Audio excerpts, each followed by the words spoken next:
Olá, eu sou a psicóloga Patrícia Renaldo e hoje vamos conversar um pouco sobre a síndrome do intestino irritável, dando continuidade à nossa maratona sobre sintomas, patologias no intestino. A musculatura lisa do nosso intestino é comandada pelo nosso sistema nervoso, a conexão do cérebro com o nosso intestino. Que, como eu falei no primeiro vídeo dessa maratona, que eu vou deixar linkadinho aqui para quem não assistiu ainda, o nosso intestino é considerado o nosso segundo cérebro, por ele ter um funcionamento autônomo, ele ter aí os seus próprios neurônios. Como é que chega essa informação do cérebro para o intestino? Através deste sistema parasimpático ou simpático, ou então também conhecidos como simpaticotonia ou vagotonia. Então, como é que isso funciona? Relembrando rapidamente. Se eu estiver muito ansiosa, estressada com alguma situação, qual é o sistema que vai ser ativado? O simpático, a simpaticotonia. O que isso quer dizer? Quer dizer que o meu cérebro está mandando uma mensagem de que eu preciso me preparar para lutar ou para fugir, porque tem algum perigo iminente ao meu redor. Porque é essa mensagem que eu estou pedindo para o meu cérebro mandar quando eu estou ansiosa ou estressada com alguma coisa, no meu contexto atual, no ambiente que eu estou ali inserida, dependendo do que eu estou vivenciando naquele momento. Então, o que acontece? O meu intestino, recebendo essa informação, vai começar a fazer movimentos peristálticos muito mais rápidos, ele vai contrair muito mais rápido, não dá tempo dele absorver o que ele precisa lá pelo intestino delgado e também não dá tempo às vezes dele produzir, às vezes não, em geral, de produzir o bolo fecal como ele precisa ser produzido, na sua adequação, na solidez que ele precisa ser produzido para ser expelido, e o alimento vai passar praticamente direto. E aí vem a famosa diarreia. E aí, obviamente, que esse processo todo acontece com o excesso de umidade também no intestino, porque ele não consegue absorver nada, nem mesmo a água, que ele precisa absorver para se hidratar. Mistura tudo e sai em forma de líquido, com todos os sintomas de dores, de desconfortos, enfim, que a gente sabe que essa patologia traz. Já se eu tiver numa situação de tranquilidade, ou então depois que passou essa situação de estresse e ansiedade, eu conseguir resolver a situação, me acalmar, ou identificar o que estava acontecendo, me acolher, enfim, tomar consciência da minha realidade, do que está ao meu redor, o que acontece? O meu sistema nervoso parasimpático ou vagotônico vai mandar uma mensagem então para o meu intestino que agora tá tudo certo e agora ele pode relaxar. Só que aí o que acontece? A gente pode ir para o outro extremo, ou seja, os movimentos peristálticos da musculatura lisa do meu intestino podem ficar muito lentos e então eu ter um sintoma de constipação. As fezes ficam presas, demoram mais tempo para sair. E aí nesse processo pode acontecer uma fermentação em excesso. E aí podemos ter gases, podemos ter uma dor abdominal, um desconforto. A partir dessa explicação inicial, da real função desse órgão, a gente já pode tirar uma ideia aí do que vem de conflitos emocionais, por trás da síndrome do intestino irritável. Porque veja bem, lembrem-se que eu sempre falo que a gente precisa sempre analisar um sintoma a partir das nossas experiências atuais, da nossa realidade, o contexto que a gente está vivendo no momento, das nossas feridas infantis, dos nossos traumas infantis e da função do próprio órgão. Porque a própria função do órgão já nos dá uma pista do que pode estar acontecendo. Então, a partir dessa função do órgão, a gente já pode se perguntar, bom, vamos lá, qual a função do intestino? Absorver nutrientes e deixar sair aquilo que o nosso corpo não vai aproveitar, não precisa ficar aqui dentro, pode ir embora. Então, veja bem, o que na sua vida pode ter acontecido lá na sua infância, que pode ter causado um choque ou então um trauma para você, que esteja ligado a algo que você não conseguiu absorver, digerir, processar, né, dar conta daquilo e você guardou no seu inconsciente que seu corpo está tentando mostrar para você, quando hoje, no contexto atual, você vive algo parecido, não em relação a propriamente o evento, mas sim ao sentimento que você tem em relação ao evento atual, conectado com esse evento do passado. Olhando dessa forma, a gente pode se questionar o seguinte: bom, então deve ter alguma emoção por trás disso tudo, né? Porque as emoções, elas são importantíssimas para nós, elas nos direcionam, elas mostram pra gente alguma coisa que está acontecendo, né? Elas nos alertam. Qual é a emoção que está por trás do funcionamento do intestino e também da síndrome de intestino irritável? A emoção do medo.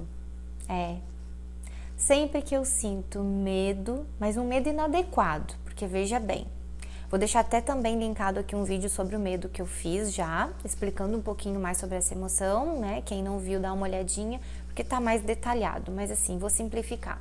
O medo é uma emoção extremamente necessária, que tem a função de nos proteger. E a gente tem 3 movimentos aí adequados com o medo, que é ou fugir, ou enfrentar a situação se ela for segura, né? Se eu vejo que eu tenho ferramentas adequadas para isso, ou então eu fico ali paralisado, bloqueado, esperando aquilo passar para depois eu dar seguimento na minha vida. Mas fazendo uma análise dessas 3 possibilidades de forma saudável, olhando com um foco de proteção à minha vida. Agora, se eu considero que o medo me ataca, que o medo, na verdade, é ruim, que qualquer uma dessas 3 opções são porque eu tô, na verdade, vulnerável ao próprio medo, eu não quero sentir medo de sentir medo, o que acontece? Como eu não conecto com essa emoção nesse momento, essa energia vai se alojar numa parte do meu corpo e vai começar a, digamos, sinalizar através de sintomas. Só que é o seguinte, na síndrome do intestino irritável, a gente tem uma dialética aí, uma contraposição de ideias entre o medo e a coragem. Então existe um conflito interno muito grande, eu quero ter coragem de fazer alguma coisa, mas aí vem o medo e me bloqueia, o medo e me impede. Então eu fico num conflito interno que o meu próprio intestino denuncia isso, né? O medo faz com que eu deixe tudo sair de forma líquida. Já o sentimento da coragem me faz relaxar, porque eu não preciso ficar ali me protegendo o tempo todo, e então pode vir a fase da constipação, né? De segurar ali as fezes no intestino. E aí onde é que está o equilíbrio entre isso? O equilíbrio aí vai estar em você poder olhar quais são esses conflitos. O que é que você não está conseguindo digerir na sua vida? Ou no seu contexto atual, ou de algo do passado que você vem carregando, que você vem guardando sozinho.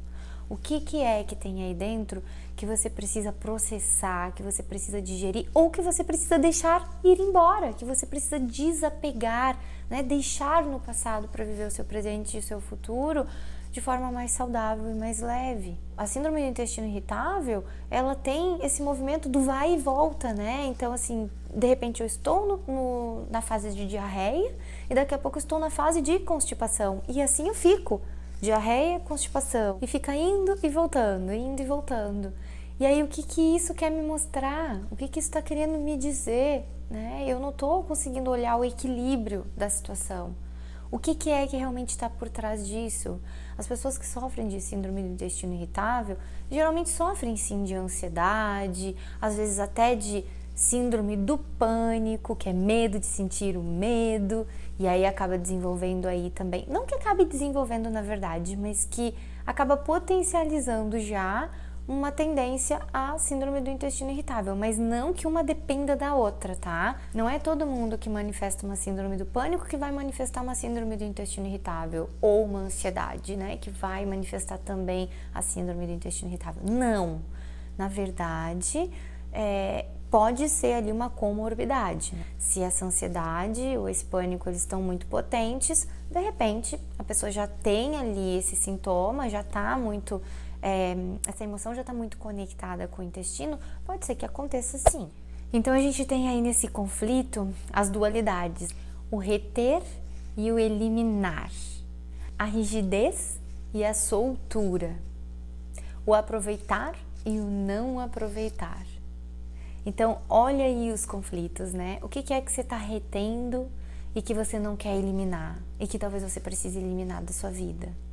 Quais são esses conflitos? No que você está sendo muito rígido, ou com você, ou no seu contexto, ou então em relação a algo que você carrega, que você não está conseguindo soltar, ou então que você está soltando demais, né? Para não ficar se sentindo rígido demais naquela situação, ou com aquela lembrança, com aquela memória, enfim. E o que é que você está querendo aproveitar, talvez, além do que você realmente possa aproveitar, né? Não quer perder nada, não quer deixar passar nada. E aí, de repente, você pode cair para o outro extremo. Agora eu não quero aproveitar nada, tá tudo ruim, começa a ser muito crítico, nada tá bom, todo mundo tem defeito, tudo tá errado, nada dá certo. E aí você não aproveita nem um pouquinho daquilo que pode ser bom. Solta, né? Libera tudo de uma vez, não aproveita nada. As pessoas que sofrem dessa síndrome têm uma dificuldade muito grande de poder expressar a sua criatividade, se sente muito insegura.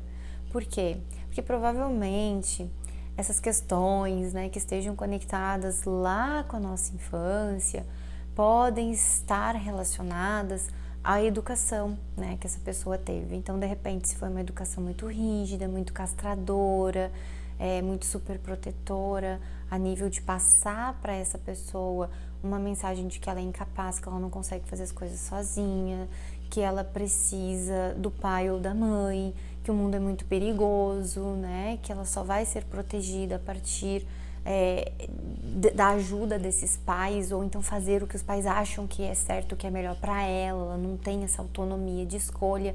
Ela fica tão sufocada que ela sufoca a sua própria criatividade e fica insegura depois de poder colocá-la em prática, de exercer a sua capacidade, até mesmo no nível profissional, que a gente precisa acessar a nossa capacidade criativa para produzir. Se sente incapaz de poder executar tudo aquilo que ela tem ali como ideias na sua cabeça, como se não fossem ser boas. Então, baseado aí nessa experiência, de repente, dessa infância, que pode ter sido bastante reprimida, acaba também vindo como uma consequência a dificuldade dessas pessoas de se relacionarem. Elas são muito críticas, elas têm que se proteger demais com medo que isso aconteça de novo, são muito críticas nas relações, então acaba que elas têm muita dificuldade de vincular, né, no social, tanto nas amizades, como até numa relação de par, muitas vezes, ou então confiar num colega de trabalho. Ela acaba ficando muito isolada, ou no ambiente familiar mesmo, ou com um amigo, 2 no máximo, e mesmo assim, se ela se abrir para a gente já tem aí uma grande vitória, né, para pessoas que sofrem muito desse tipo de sintoma emocional por trás dessa patologia. Também temos aí como característica a dificuldade de digerir, de processar a vida, porque veja bem, se você recebe uma mensagem na sua infância que a vida é perigosa, o mundo é perigoso, você não é capaz de dar conta disso sem mim, faça o que eu digo para você, o que é melhor para você, como é que você então sente a vida? Você sente a vida na energia do medo, vibra na energia do medo. E aí o que acontece? Não tem graça viver a vida, né? A vida, ela é tipo, sabe, tudo é difícil, então não tem graça nenhuma. Eu fico lá isolada e entro nesse conflito interno de vou ou não vou, faço ou não faço, tenho coragem para ir lá resolver ou fico aqui no meu medo patológico, inadequado, tentando me proteger, e na verdade eu tô me incapacitando e confirmando aquelas mensagens da minha infância. Viu? Você é incapaz de resolver as coisas sozinha. E aí vem o medo de viver, o medo de ir para a vida, o medo de perder as coisas, as pessoas, de perder o controle, porque isso também é uma característica. É possível que as pessoas com esse perfil emocional possam vir a desenvolver comportamentos bastante controladores, achando que, né, tá seguro com isso, porque na verdade tem medo de não dar conta do que a vida vai trazer para essa pessoa. justamente por essa mensagem, você não consegue sozinho. E acaba também tendo muito problema em se preocupar demais com o que as pessoas pensam, com a opinião dos outros por isso, né? Porque como ela acaba tendo essa mensagem de que ela não consegue fazer as coisas sozinha, o que acontece? Ela vai lá sempre buscar uma opinião, mesmo que ela até não concorde, mas tipo, é necessário, é como se eu estivesse indo buscar essa opinião da minha mãe e do meu pai, ou ganhando uma permissão, ou então um caminho para me seguir, porque eu não fui validada nas minhas escolhas. As escolhas na minha vida foram sempre dos meus pais, numa educação repressora. Então, eu acabo realmente validando demais, dando importância ao que os outros falam, ao que os outros pensam, e acabo podando demais a minha própria vida, as minhas próprias escolhas, sempre pensando no que o outro vai sentir, ou como isso vai reverberar, né, ao meu redor, com as pessoas que eu convivo, enfim. Então, gente, se importem menos com o que as pessoas pensam. O que elas pensam é muito limitado em relação à realidade da sua vida. Elas não sabem o que você sente, elas não sabem o que você passa, elas não sabem o que você passou no seu passado e todo o caminho que você percorreu para chegar onde você chegou hoje. Ela não sabe qual a importância dessa escolha que você está fazendo para você. Procure mudar o seu padrão mental, emocional. Olhe as coisas de forma mais positiva. Olhe o que é aproveitável das situações e não aquilo que não é aproveitável. Porque se você foca só no que é ruim, parece que a situação só tem coisas ruins. Mas não é verdade. Tem coisas boas que você pode aproveitar, ou do contexto, ou de uma relação, ou de um projeto. O que for importante para você, o que você estiver vivenciando nesse momento. Procure tratar as causas emocionais por trás da síndrome do intestino irritável. Olhe quais são esses conflitos que você não consegue digerir, seja do passado, seja do presente. Veja como você se sente, veja o que você pode aproveitar e não aproveitar, como eu disse anteriormente. Veja como é que você pode dar conta disso com a sua coragem, mas não uma coragem em excesso também para você reter demais, né? Mas um equilíbrio aí entre o seu medo saudável, que é para te proteger, que faz você ficar em alerta e analisar a situação, de como você vai escolher o caminho adequado para dar conta da situação, e também uma coragem a ponto de você poder ter ímpeto de ir solucionar o seu problema, o seu sofrimento.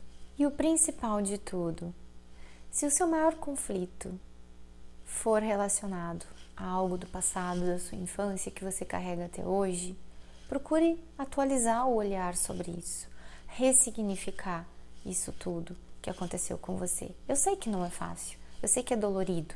Eu, mais do que ninguém, sei disso, que também já ressignifiquei, já cuidei de muitas questões emocionais da minha vida inteira e que cuido de pessoas e que ajudo pessoas a poder fazer isso todos os dias.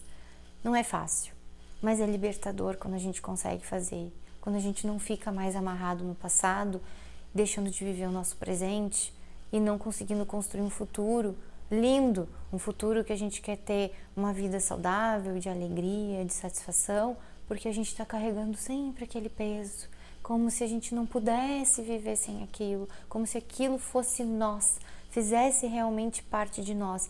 E não, ele não faz parte de nós, ele fez parte da nossa história, mas não precisa fazer parte de nós no presente, como se fosse um dedo que eu não posso perder ele porque ele tem uma função para mim. Passou, tá lá no passado. Realmente, tudo aquilo que eu senti, que eu passei, ou me fortaleceu ou me enfraqueceu para que eu seja quem eu sou hoje, mas então vamos olhar para isso, vamos ressignificar, vamos mudar o olhar para as suas dores. Vamos olhar tudo isso de uma outra maneira, de o quanto que isso tudo, na verdade, talvez realmente tenha me ensinado alguma coisa para eu estar onde eu estou hoje. Tudo tem um sentido, tudo tem uma razão para acontecer. Tudo que acontece com você tem uma razão, você precisa aprender algo com isso, você precisa evoluir de alguma forma, você precisa crescer de alguma forma. E com certeza, por mais que isso ainda te doa, você cresceu, Você deve estar em algum lugar da sua vida hoje que você olha para isso e talvez às vezes você pode não dar conta da sua dor, porque você não está focada nela, no sentido de poder cuidar, elaborar, ressignificar e deixá-la lá no passado, mas se alguém vem te contar uma história parecida com a sua, com certeza você tem uma frase muito bem elaborada para acolher esta pessoa, um bom conselho, né? E aí, por que você não faz isso com você mesmo também? Então fica essa sugestão. Ressignifique aquilo que faz você sofrer. Avalie o que está sendo indigesto para você. E equilibre aí o funcionamento do seu corpo. Ok? Então é isso, pessoal. Sobre síndrome do intestino irritável, eu trouxe hoje a maioria dos aspectos mais relevantes para que você possa aí observar se faz sentido para você pensar aí sobre seus conflitos, sobre a sua realidade atual, sobre a própria função do nosso organismo, né? O que ele está querendo dizer pra gente, como é que ele funciona, como é que ele não está funcionando, se o funcionamento adequado dele é X e ele está funcionando Y, então está acontecendo a mesma coisa na minha vida emocional. Eu não estou conseguindo fazer com que a minha vida funcione da forma X, que é adequada, saudável para mim. Estou permitindo ela funcionar da forma Y e eu não quero mais que ela funcione assim. Então vamos lá, vamos descobrir o que está aí desequilibrado e trazer de novo o corpo para o equilíbrio. Se perdoe, faça um trabalho de auto-perdão com você mesmo sobre qualquer coisa que você entenda que você teve culpa, ou que você carregue como um peso, né, que você causou determinada situação. Porque não existe culpa, não existe razão, ninguém tem razão, nem eu, nem você. Cada um enxerga o mundo de uma forma muito particular, existem muitas formas diferentes de enxergar o mundo. E a gente não pode ficar tentando mudar o olhar das pessoas. É a própria pessoa que precisa atualizar o seu olhar de acordo com aquilo que vai fazer bem a ela, para que ela viva de forma harmônica a vida dela. E não para o outro, não para satisfazer o outro. Entenderam? Então que fique muito claro que você é a pessoa mais importante do mundo para você mesmo. Então cuide de você, cuide do seu corpo, cuide da sua saúde, cuide dos seus conflitos emocionais. O meu papel aqui é trazer ampliação de consciência para você sobre como seu corpo funciona, qual é a conexão das suas emoções com as funções dos órgãos do nosso corpo, das patologias, para que você possa resolver, solucionar os seus conflitos, ou na sua vida atual, ou de algo que você traz do passado. Então, aproveite as informações e amplie sua consciência. Se você curtiu esse vídeo, se fez sentido para você todas essas informações, compartilhe o vídeo com quem você sabe que sofre dessa patologia. Deixa um like aqui para mim saber que você curtiu, que foi bacana.